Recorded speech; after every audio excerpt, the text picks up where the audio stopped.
जय जगन्नाथ। राधे श्रीकृष्ण। वृंदापति मूल जल अर्पण करुथिबा व्यक्ति निहाती भावरे कान खोली शुणु एही सुंदर तथ्य। पद्म पुराण रे उल्लेखित रही जे कौनसी व्यक्ति जदि माँ वृंदापति तुलसी माँ को जल अर्पण करती तांका घर को आसुथिबा विपद सबुदिन पाई टळिजिब। घरे जदि धनर अभाव देखा देउची ता मध्य दूरेई जिब। वृंदापति माँकर आशीर्वाद दयालु घरे सदा सर्वदा धन संपत्ति उत्पन्न हेब। जेते मध्य देहरे पीड़ा थिबो रोग थिबो सबकिछि क्षय होइजिब। शत्रु जदि सदा सर्वदा सेही घर को नीच देखुची ताहाले मध्य शत्रुर विनाश घटिब। प्रत्येक भुवन रे माँ वृंदापति तुलसी माँ रहिबा अत्याधिक जरूरी। किंतु पद्म पुराण रे एमिति किछि उल्लेखित रहिछि आमे जदि इच्छुत करिबा तुलसी माँ को आनी आम घरे स्थापित करिबा आ प्रत्येक दिन पूजा करिबा। एमिति करिबा द्वारा कौनसी भी लाभ मिली न थाए।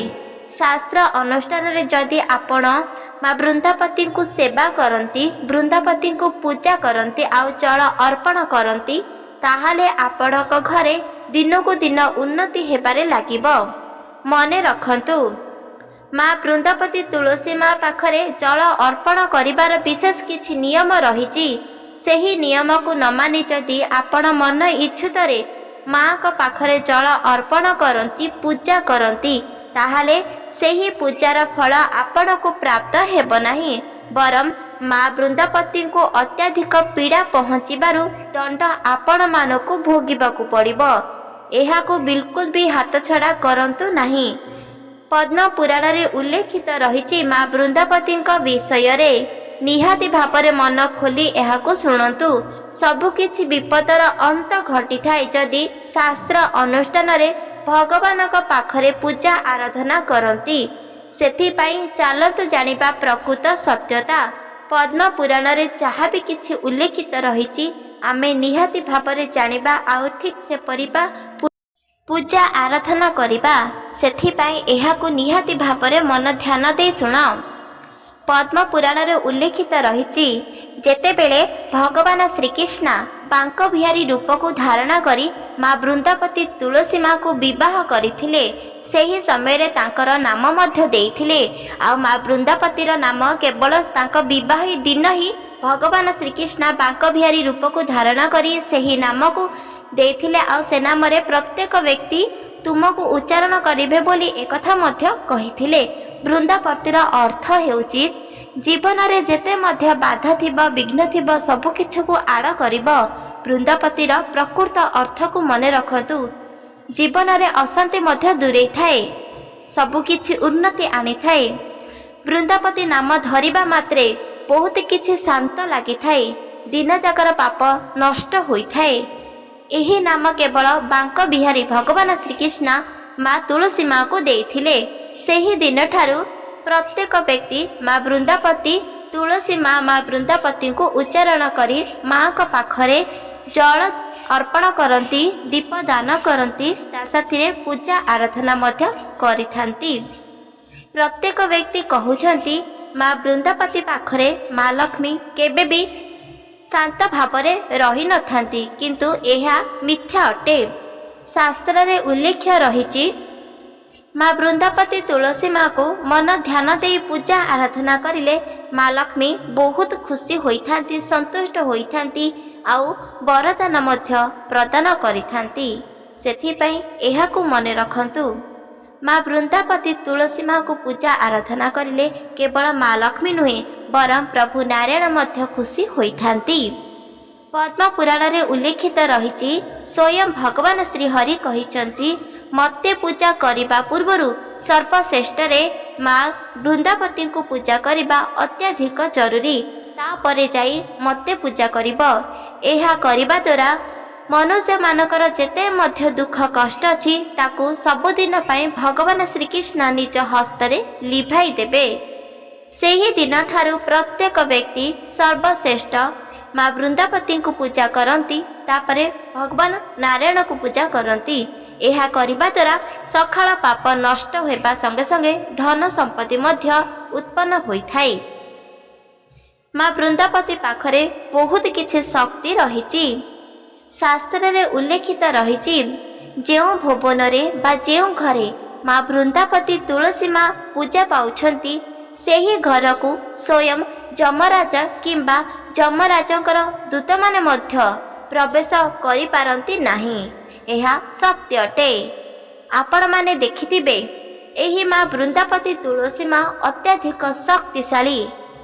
ଯେକୌଣସି ବ୍ୟକ୍ତିର ମୃତ୍ୟୁ ସମୟରେ ବା ମୃତ୍ୟୁ ବେଳେ ଦାହ କଲାବେଳେ ନାରାୟଣ ହୋଇଯାଇଥିବା ତୁଳସୀ ଗଛ ସାଥିରେ ଦାହ କରାଯାଉଛି। ମାନ୍ୟତା ଅନୁଯାୟୀ ଏମିତି କରିବା ଦ୍ୱାରା ଜୀବନରେ ଯେତେ ମଧ୍ୟ ପାପ କର୍ମରେ ଲିପ୍ତ ଥିବ, ମା ବୃନ୍ଦାବତୀ ସାଥିରେ ଦାହ କଲାବେଳେ ସବୁକିଛି ପାପର ଅନ୍ତ ଘଟିଥାଏ। ଆଉ ଭଗବାନଙ୍କ ଆଶୀର୍ବାଦରୁ ପୁଣି ଥରେ ଏକ ମନୁଷ୍ୟ ଜୀବନ ଧାରଣା ନେଇ ଏହି ସଂସାରରେ ଜନ୍ମ ହେବାକୁ ପଡ଼ିଥାଏ। ଏହା ମଧ୍ୟ ସତ୍ୟ ହୋଇଥାଏ। ମା ବୃନ୍ଦାବତୀ ତୁଳସୀ ମାଙ୍କ ପାଖରେ ବହୁତ କିଛି ଶକ୍ତି ମଧ୍ୟ ରହିଛି। ଯେକୌଣସି ବ୍ୟକ୍ତି ମାଙ୍କ କାହାଣୀ, ମାଙ୍କର କଥା ଯଦି ନିଜ କର୍ଣ୍ଣରେ ଶ୍ରବଣ କରନ୍ତି ଆଉ ସତ୍ୟ ମାନି ସମ୍ମାନ ଦେଇ, ତାହେଲେ କାନ ଖୋଲି ଶୁଣ। ଜୀବନରେ ଯେତେ ମଧ୍ୟ ଆସୁଥିବା ବାଧାବିଘ୍ନ ସବୁକିଛି ଦୂରେଇ ଯିବ, ବିପଦ ଅନ୍ତ ହେବ। ଜୀବନର ଯାହା ବି କିଛି କାମନା କରିବ ଅତ୍ୟନ୍ତ ଶୀଘ୍ର ମନସ୍କାମନା ପୂରଣ ହୋଇଯିବ। ଯଦି କୌଣସି କାର୍ଯ୍ୟ କରିବାକୁ ଇଚ୍ଛିତ କରୁଛ ଅଧାରେ ଅଟକି ଯାଉଛି, ତା ମଧ୍ୟ ସମ୍ପୂର୍ଣ୍ଣ ଭାବରେ ପୂରଣ ହୋଇପାରିବ। ମା ବୃନ୍ଦାବତୀଙ୍କର ଏହି ଛୋଟିଆ କାହାଣୀକୁ ନିହାତି ଭାବରେ କିଛି ସମୟ ବାହାର କରି ଶ୍ରବଣ କରନ୍ତୁ। ସାରା ଦିନ ଭିତରେ ଆପଣ ଯେତେ ମଧ୍ୟ କାର୍ଯ୍ୟ କରନ୍ତୁ, ସେହି କାର୍ଯ୍ୟ ପାପ କି ପୁଣ୍ୟ ଆପଣଙ୍କୁ ଜ୍ଞାତ ହୋଇପାରିବ ନାହିଁ। କିନ୍ତୁ ଏହି ମା ବୃନ୍ଦାବତୀ ତୁଳସୀ ମାଙ୍କର କଥା ଯଦି କିଛି କ୍ଷଣ ଶ୍ରବଣ କରନ୍ତି ନିଜ କାନରେ, ତାଦ୍ୱାରା ଆପଣଙ୍କ ଜୀବନର ଭାଗ୍ୟ ପରିବର୍ତ୍ତନ ହୋଇଯିବ। କାହିଁକି ନା ଭଗବାନ ଶ୍ରୀକୃଷ୍ଣ କହିଛନ୍ତି, ଏ ଭଗବାନ ଶ୍ରୀକୃଷ୍ଣ କହିଛନ୍ତି, ମା ତୁଳସୀ ମାଙ୍କର କାହାଣୀ ଯେକୌଣସି ବ୍ୟକ୍ତି ଶ୍ରବଣ କରନ୍ତି ତାଙ୍କ ଜୀବନର ସବୁକିଛି ପାପର ଅନ୍ତ ଘଟିଥାଏ, ତା ସାଥିରେ ମନସ୍କାମନା ମଧ୍ୟ ପୂରଣ ହୋଇଥାଏ। ଯେକୌଣସି ବ୍ୟକ୍ତି ଯଦି ଏହି କାହାଣୀ ଶୁଣି ଏହି ମାଧ୍ୟମରେ ଯଦି ପୂଜା ଆରାଧନା କରନ୍ତି ମା ବୃନ୍ଦାବତୀଙ୍କୁ, ତାଙ୍କ ଜୀବନର ସବୁକିଛି ବିପଦ ଅନ୍ତ ଘଟିବା ସଙ୍ଗେ ସଙ୍ଗେ ଘରେ ମା ଲକ୍ଷ୍ମୀ କୁବେର ଭଗବାନ ବାସ କରନ୍ତି। ଘରେ ଦିନକୁ ଦିନ ଧନ ଉତ୍ପନ୍ନ ହେବାରେ ଲାଗିଥାଏ। ସେଥିପାଇଁ ଏହି ସୁନ୍ଦର ତଥ୍ୟକୁ ଆପଣମାନଙ୍କୁ ମନେ ରଖିବାକୁ ପଡ଼ିବ। ଚାଲନ୍ତୁ ଜାଣିବା ମା ବୃନ୍ଦାବତୀ ତୁଳସୀ ମାଙ୍କର ଅତ୍ୟନ୍ତ ପ୍ରିୟ ଜିନିଷ ଶୁଣିବା ଦ୍ୱାରା ବହୁତ କିଛି ଶାନ୍ତ ଲାଗିଥାଏ। ଆଉ ଅର୍ପଣ କରିବା ଦ୍ୱାରା ମନସ୍କାମନା ମଧ୍ୟ ପୂରଣ ହୋଇଥାଏ। ମାଙ୍କର ଅତ୍ୟନ୍ତ ପ୍ରିୟ ଅଟେ ଲାଲ କଲର ହୋଇଥିବା ପୁଷ୍ପ, ଲାଲ କଲର ଚୁଡ଼ି ଆଉ ଲାଲ କଲର ଓଢ଼ଣୀ। ଏହି ତିନୋଟି ଜିନିଷ ଅତ୍ୟନ୍ତ ପ୍ରିୟ ଅଟେ। ଲାଲ କଲର ସିନ୍ଦୁର ମଧ୍ୟ ବହୁତ ପ୍ରିୟ। ଯେତେବେଳେ ମା ବୃନ୍ଦାବତୀ ତୁଳସୀ ମା ନାରାୟଣଙ୍କ ସାଥିରେ କ୍ରୋଧିତ ହୁଅନ୍ତି, କୌଣସି ବଚନ କହିନଥାନ୍ତି ଆଉ ରୁଷ୍ଟ ହୋଇଥାନ୍ତି, ସେହି ସମୟରେ ଭଗବାନ ଶ୍ରୀହରି ମା ବୃନ୍ଦାବତୀଙ୍କୁ ମନାଇବା ପାଇଁ ତାଙ୍କର ଅତ୍ୟନ୍ତ ପ୍ରିୟ ଲାଲ ହୋଇଥିବା ଶଙ୍ଖା, ସିନ୍ଦୁର, ଓଢ଼ଣୀ ଆଉ ପୁଷ୍ପ ଏହିସବୁକୁ ମା'କୁ ପ୍ରଦାନ କରନ୍ତି। ମା କେତେ ବି ମଧ୍ୟ କ୍ରୋଧିତ ହୁଅନ୍ତୁ ନା କାହିଁକି, ଏହି ସବୁକୁ ନିଜ ଆଖି ସାମ୍ନାରେ ଦେଖିବା ମାତ୍ରେ ଅତ୍ୟଧିକ ଖୁସି ହୋଇଥାନ୍ତି। ଏହା ପଛରେ ମଧ୍ୟ କିଛି କାହାଣୀ ରହିଛି। କାର୍ତ୍ତିକ ମାସ ପଞ୍ଚୁକରେ ଯେତେବେଳେ ଏକାଦଶୀ ଦିନ ଭଗବାନ ଶ୍ରୀହରି ନାରାୟଣ ମା ବୃନ୍ଦାବତୀ ତୁଳସୀ ମା'କୁ ବିବାହ କରିଥିଲେ ବାଙ୍କ ବିହାରୀ ରୂପରେ, ସେହି ସମୟରେ ମା ପ୍ରଦାନ କରିଥିଲେ ଏହି ଲାଲ ହୋଇଥିବା ପ୍ରତ୍ୟେକ ଜିନିଷ ବା ପ୍ରତ୍ୟେକ ବସ୍ତୁ। ସେହି ସମୟରେ ଜାଣିପାରିଲେ ମା ବୃନ୍ଦାବତୀ ଏହି ସବୁକୁ ଦେଖି ଅତ୍ୟଧିକ ଖୁସି ହେଲେ, ବହୁତ ସନ୍ତୁଷ୍ଟ ହୋଇଗଲେ, ବହୁତ ଶାନ୍ତି ମଧ୍ୟ ଲାଗିଲା।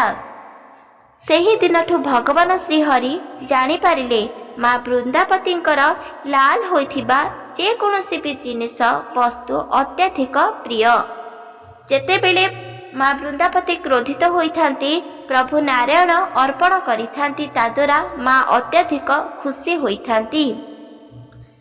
ମା ବୃନ୍ଦାବତୀ ତୁଳସୀ ମା'କୁ ବିବାହ କରିଥିଲେ ଯେତେବେଳେ କାର୍ତ୍ତିକ ମାସ ପଞ୍ଚୁକ ଆଉ ଏକାଦଶୀ ଥିଲା, ମା ବୃନ୍ଦାବତୀ ଯେତେ ଜନ୍ମ ନେଉଥିଲେ କେବଳ ଭଗବାନ ନାରାୟଣଙ୍କୁ ବିବାହ କରିବା ପାଇଁ, କିନ୍ତୁ କେଉଁ ଜନ୍ମରେ ମଧ୍ୟ ନାରାୟଣ ତାଙ୍କୁ ବିବାହ କରିନଥିଲେ।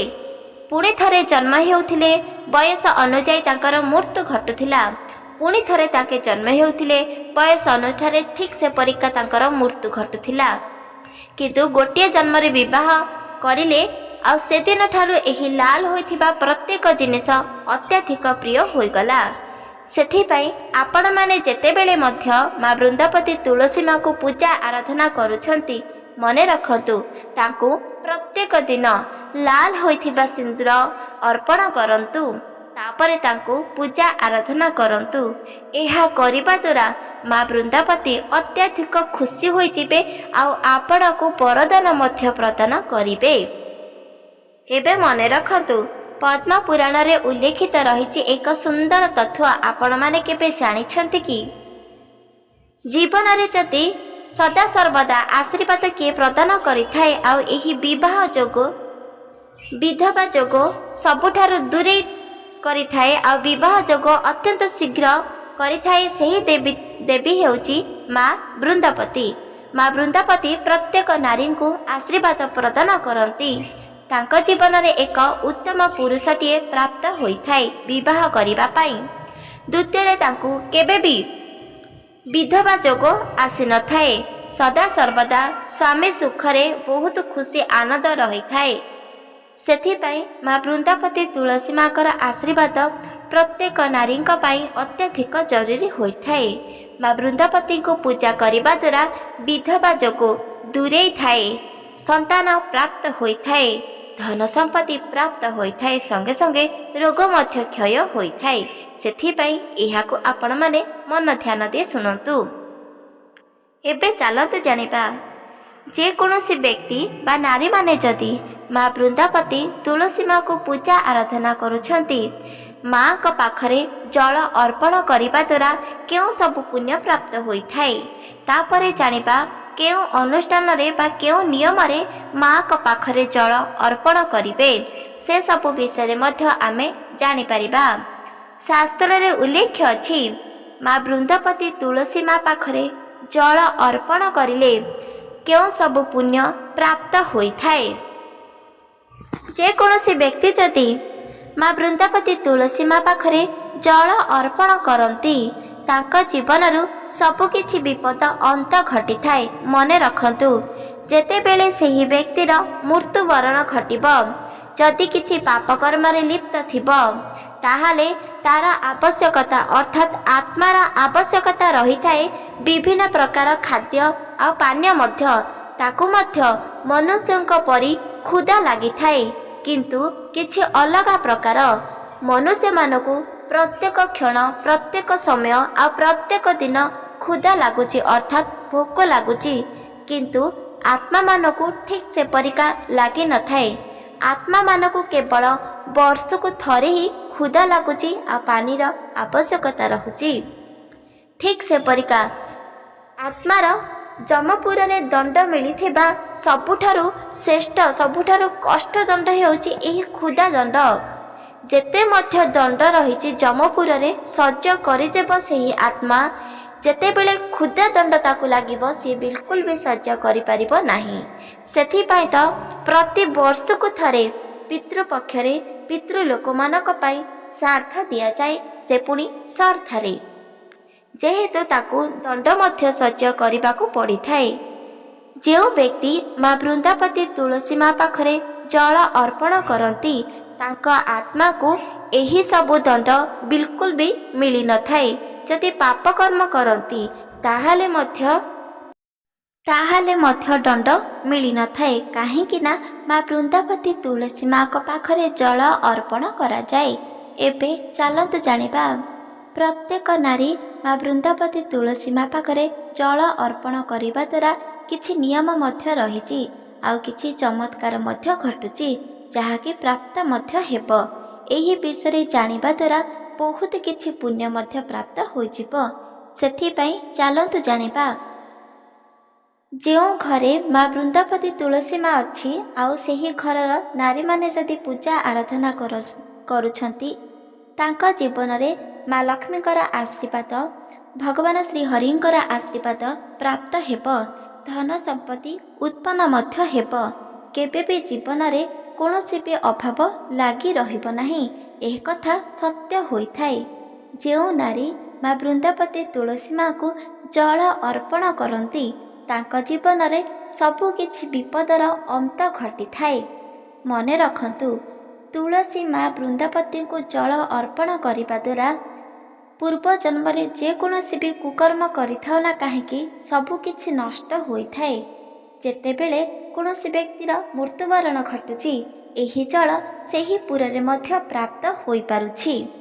ଅର୍ଥାତ୍ ଯେଉଁ ବ୍ୟକ୍ତି ମୃତ୍ୟୁଦଣ୍ଡ ଘଟି ସାରିଲା ପରେ ତା ପୂର୍ବରୁ ଯଦି ତୁଳସୀ ମା'କୁ ଜଳ ଅର୍ପଣ କରନ୍ତି ସେହି ଜଳ ସବୁ ମୃତ୍ୟୁ ପରେ ଆତ୍ମାକୁ ପ୍ରାପ୍ତ ହୋଇଯିବ। ଏହା ସତ୍ୟ। ତୁଳସୀ ମା'କୁ ପୂଜା ଆରାଧନା କରି ଜଳ ଅର୍ପଣ କରିବା ଦ୍ୱାରା ଘରେ ଯଦି ନକାରାତ୍ମକ ଶକ୍ତି ରହିଛି ତାହା ମଧ୍ୟ ଦୂରେଇ ଯିବ। ବୃନ୍ଦାବତୀଙ୍କୁ ସେବା କରିଲେ ଭଗବାନ ଶ୍ରୀହରିଙ୍କର ଆଶୀର୍ବାଦ ପ୍ରାପ୍ତ ହେବ। ଏହା ମଧ୍ୟ ସତ୍ୟ ହୋଇଥାଏ। ସେଥିପାଇଁ ପ୍ରତ୍ୟେକ ବ୍ୟକ୍ତି ମା ବୃନ୍ଦାବତୀ ତୁଳସୀ ମା'କୁ ପୂଜା ଆରାଧନା କରିବା ଅତ୍ୟଧିକ ଜରୁରୀ ଅଟେ। ଯେକୌଣସି ବ୍ୟକ୍ତି ଯଦି ଏ ଜୀବନରେ ମା ବୃନ୍ଦାବତୀ ତୁଳସୀ ମା ପାଖରେ ଜଳ ଅର୍ପଣ କରନ୍ତି ଆଉ ତାଙ୍କର ମୃତ୍ୟୁବରଣ ଘଟୁଛି ତାହେଲେ ଆତ୍ମାକୁ ମଧ୍ୟ ସେ ପୁରରେ ଜଳ ପ୍ରାପ୍ତ ହେବ ଆଉ ଖାଦ୍ୟ ମଧ୍ୟ ପ୍ରାପ୍ତ ହେବ, ଯାହାକି କ୍ଷୁଧା ଆଉ ପାନୀୟର ଦଣ୍ଡ ବିଲକୁଲ ବି ତାଙ୍କୁ ଭୋଗିବାକୁ ପଡ଼ିବ ନାହିଁ। ସେଥିପାଇଁ ପ୍ରତ୍ୟେକ ନାରୀ ମା ବୃନ୍ଦାବତୀ ତୁଳସୀ ମା'ରେ ଜଳ ଅର୍ପଣ କରିବା ଉଚିତ ଅଟେ। ମା ବୃନ୍ଦାବତୀ ତୁଳସୀ ମା ପାଖରେ ଜଳ ଅର୍ପଣ କରିଲେ ସନ୍ତାନ ମଧ୍ୟ ପ୍ରାପ୍ତ ହୋଇଥାଏ। ସନ୍ତାନ ଆରୋଗ୍ୟ ପ୍ରାପ୍ତ ହୋଇଥାଏ। କୌଣସି ରୋଗ ମଧ୍ୟ ସ୍ପର୍ଶ କରିନଥାଏ। ତୁଳସୀ ମା ପାଖରେ ଜଳ ଅର୍ପଣ କରିସାରିଲା ପରେ ସେହି ଜଳକୁ କିଛି ସନ୍ତାନକୁ ମଧ୍ୟ ପାନ କରିବା ପାଇଁ ଦିଅନ୍ତୁ। ଆପଣ ମଧ୍ୟ କିଛି ପାନ କରନ୍ତୁ। ଏହା କରିବା ଦ୍ୱାରା ଶରୀରରେ ଯେତେ ମଧ୍ୟ ରୋଗ ପୀଡ଼ା ଥିବ ସବୁକିଛି ନଷ୍ଟ ହୋଇଯିବ। ଏହାକୁ ପାଳନ ମଧ୍ୟ କରନ୍ତୁ। ମା ବୃନ୍ଦାବତୀ ତୁଳସୀ ମା ପାଖରେ ଜଳ ଅର୍ପଣ କରିବା ଦ୍ୱାରା ବହୁତ କିଛି ଆଶୀର୍ବାଦ ପ୍ରାପ୍ତ ହୋଇଥାଏ। ମା ଲକ୍ଷ୍ମୀ ଧନ ପ୍ରାପ୍ତି କରାଇଥାଏ, ଅର୍ଥାତ୍ ଆଶୀର୍ବାଦ ପ୍ରାପ୍ତି କରାଇଥାଏ। ଭଗବାନ ଶ୍ରୀହରିଙ୍କର ଆଶୀର୍ବାଦ ମିଳିଥାଏ। ତୃତୀୟରେ ହେଉଛି ପିତୃପକ୍ଷରେ ପିତୃଲୋକମାନେ ମଧ୍ୟ ଶାନ୍ତ ହୋଇଥାନ୍ତି। ବୃନ୍ଦାବତୀ ମୂଳରେ ଜଳ ଅର୍ପଣ କରିବା ଦ୍ୱାରା ଅକାଳ ମୃତ୍ୟୁ ମଧ୍ୟ ଦୂରେଇ ଯାଇଥାଏ। ଅକାଳ ମୃତ୍ୟୁ କେବେ ବି ସ୍ପର୍ଶ କରିନଥାଏ। ମନେ ରଖନ୍ତୁ, ଏହି ସବୁ ବିପଦରୁ ମୁକ୍ତି ମିଳିଥାଏ ଯେକୌଣସି ନାରୀ ଯଦି ବୃନ୍ଦାବତୀ ମୂଳରେ ଜଳ ଅର୍ପଣ କରନ୍ତି। ଏବେ ଚାଲନ୍ତୁ ଜାଣିବା କିଛି ନିୟମ ରହିଛି। ମା ବୃନ୍ଦାବତୀ ତୁଳସୀ ମା ପାଖରେ ଜଳ ଅର୍ପଣ କରିବା ପୂର୍ବରୁ ମନେ ରଖନ୍ତୁ, ଓଦା ବସ୍ତ୍ର ପିନ୍ଧି ଯଦି ଆପଣ ମା ବୃନ୍ଦାବତୀଙ୍କୁ ସେବା କରନ୍ତି ତାହେଲେ ଆପଣ ବୈକୁଣ୍ଠ ପ୍ରାପ୍ତ ହୋଇଥାନ୍ତି। ବହୁତ କିଛି ପ୍ରାପ୍ତ ହୋଇଥାଏ। ଧନ ସମ୍ପତ୍ତି, ଆଶୀର୍ବାଦ ସବୁକିଛି। ଆପଣ ଯେକୌଣସି କାର୍ଯ୍ୟ କରିବେ ତାହା ସଫଳ ହୋଇଯିବ। ସେଥିପାଇଁ ଚେଷ୍ଟା କରନ୍ତୁ ଓଦା ବସ୍ତ୍ର ପିନ୍ଧି ମା ତୁଳସୀ ମାଙ୍କର ସେବା କରିବା ପାଇଁ। ତୃତୀୟରେ ହେଉଛି ଆପଣ ଯେତେବେଳେ ମା ବୃନ୍ଦାବତୀ ତୁଳସୀ ମାଙ୍କ ମୂଳରେ ଜଳ ଅର୍ପଣ କରିବେ ସେହି ଜଳକୁ କିଛି ମଧ୍ୟ ପାନ କରିବେ। କେବେ ବି ମା ତୁଳସୀ ମାଙ୍କର ମୁଣ୍ଡ ଉପରେ ଅର୍ଥାତ୍ ତୁଳସୀ ମାଙ୍କର ବୃକ୍ଷ ଉପରୁ ଜଳ ପକାନ୍ତୁ ନାହିଁ। ଏମିତି କରିବା ଦ୍ୱାରା ମା ବହୁତ ରୁଷ୍ଟ ହୁଅନ୍ତି ବା କ୍ରୋଧିତ ହୋଇଥାନ୍ତି। ସଦାସର୍ବଦା ତାଙ୍କ ମୂଳରେ ହିଁ ଜଳ ଦେବାକୁ ଚେଷ୍ଟା କରନ୍ତୁ। କେବେ ବି ମୁଣ୍ଡ ଉପରେ ପକାନ୍ତୁ ନାହିଁ। ଏହି ସବୁ ନୀତି ନିୟମକୁ ମାନନ୍ତୁ। ମାଙ୍କର ଆଶୀର୍ବାଦ ପ୍ରାପ୍ତ ହେବ। ଧନ ସମ୍ପତ୍ତି ମଧ୍ୟ ପ୍ରାପ୍ତ ହେବ। ପ୍ରତ୍ୟେକ ଦେବୀ ଦେବତା ମଧ୍ୟ ଆଶୀର୍ବାଦ କରିବେ। ଏହା ସତ୍ୟ ଅଟେ। ମା ବୃନ୍ଦାବତୀ ତୁଳସୀ ମା ପାଖରେ ଯଦି ଆପଣ ଭୋଗ ଚଢ଼ାଉଛନ୍ତି ତାହେଲେ ନିହାତି ଭାବରେ ତାହିରୁ ଗୋଟେ ଭୋଗ ଆପଣ କିମ୍ବା ଆପଣଙ୍କ ପରିବାରର ଯେକୌଣସି ଛୋଟ ସନ୍ତାନକୁ ନହେଲେ ବାହାରେ କୌଣସି ସନ୍ତାନ ବାଳକକୁ ଦେଇଦିଅନ୍ତୁ। ଗୋଟିଏ ଭୋଗ ଦିଅନ୍ତୁ, ଆଉ ଗୋଟିଏ ଭୋଗ କିମ୍ବା 2-3ଟି ଭୋଗ ମାଙ୍କ ପାଖରେ ରଖନ୍ତୁ। ଏହା କରିବା ଦ୍ୱାରା ବହୁତ କିଛି ପୁଣ୍ୟ ପ୍ରାପ୍ତ ହୋଇଥାଏ, ଆଶୀର୍ବାଦ ମଧ୍ୟ ପ୍ରାପ୍ତ ହୋଇଥାଏ। ତୁଳସୀ ମାଙ୍କର ସେବା କଲାବେଳେ ତୁଳସୀ ପତ୍ର ଗୋଟିଏ ଆପଣ ନିଜେ ସେବନ କରନ୍ତୁ। ଏହା କରିବା ଦ୍ୱାରା ଦେହରେ ଯେତେ ବି ମଧ୍ୟ ରୋଗ ରହିଛି ତାହା ସମ୍ପୂର୍ଣ୍ଣ ଭାବରେ ଦୂରେଇ ଯାଇଥାଏ ଆଉ ଆଶୀର୍ବାଦ ମଧ୍ୟ ପ୍ରାପ୍ତ ହୋଇଥାଏ। ଏହା ଏକ ସତ୍ୟ ବଚନ। ଯାହା ବି କିଛି ଶାସ୍ତ୍ରରେ ଉଲ୍ଲେଖ ଅଛି ଏକ ସତ୍ୟ ବଚନ ସହିତ। ତୁଳସୀ ମା ବୃନ୍ଦାବତୀ ଥିଲେ ଆପଣଙ୍କ ଘରେ କେବେ ବି କୌଣସି ବିପଦ ଆସିନଥାଏ କି ବିପଦ ମଧ୍ୟ ସ୍ପର୍ଶ କରିନଥାଏ। ତୁଳସୀ ମା'କୁ ସେବା କରୁଥିବା, ଜଳ ଅର୍ପଣ କରୁଥିବା ଏମିତିକା ନାରୀଙ୍କ ଜୀବନରେ କେବେ ବି ବିଧବା ଯୋଗ ଆସିନଥାଏ। ଏହା ମଧ୍ୟ ସତ୍ୟ ହୋଇଥାଏ। ଆପଣମାନେ ଜାଣିପାରିଲେ ତୁଳସୀ ମା'ଙ୍କ ମୂଳରେ ଜଳ ଅର୍ପଣ କରିବା ଦ୍ୱାରା କେଉଁ ସବୁ ପୁଣ୍ୟ ପ୍ରାପ୍ତ ହୋଇଥାଏ ଆଉ କେଉଁ ସବୁ କୁକର୍ମ ଫଳ ବା ଦଣ୍ଡ ନଷ୍ଟ ହୋଇଥାଏ। ଏହା ସବୁ କିଛି ସତ୍ୟ ବଚନ ଅଟେ, ଯାହାକି ଶାସ୍ତ୍ରୀୟ କଥା। ତୁଳସୀ ମା'କୁ ସେବା କରିବା ଦ୍ୱାରା ସବୁକିଛି ବିପଦର ଅନ୍ତ ଘଟିଥାଏ ଆଉ ଆଶୀର୍ବାଦ ପ୍ରତ୍ୟେକ ଦେବୀ ଦେବତାଙ୍କର ମଧ୍ୟ ପ୍ରାପ୍ତ ହୋଇଥାଏ। ଏହା ମଧ୍ୟ ସତ୍ୟ ହୋଇଥାଏ। ଆପଣମାନଙ୍କୁ ଏହି ସୁନ୍ଦର ତଥ୍ୟ ବା ଶାସ୍ତ୍ରୀୟ କଥା କିପରି ଲାଗିଲା କମେଣ୍ଟ ମାଧ୍ୟମରେ ନିହାତି ଭାବରେ ଜଣାଇ ପାରିବେ। ଏହି ଭିଡ଼ିଓ ଯଦି ଆପଣମାନଙ୍କୁ ଭଲ ଲାଗିଛି ଚ୍ୟାନେଲକୁ ସବସ୍କ୍ରାଇବ୍ କରିବା ବିଲକୁଲ ବି ମଧ୍ୟ ଭୁଲିବେ ନାହିଁ। ଚ୍ୟାନେଲକୁ ସବସ୍କ୍ରାଇବ୍ କରିଦେବେ ଆଉ ଲାଇକ୍ ମଧ୍ୟ କରିବେ। କମେଣ୍ଟ ନିହାତି ଭାବରେ ରାଧେ ଶ୍ରୀକୃଷ୍ଣ ଲେଖିଦେବେ। ରହୁଛି। ଜୟ ଜଗନ୍ନାଥ, ଜୟ ମା ଲକ୍ଷ୍ମୀ, ଜୟ ଶ୍ରୀକୃଷ୍ଣ। ରାଧେ ରାଧେ ରାଧେ ରାଧେ ଶ୍ରୀକୃଷ୍ଣ।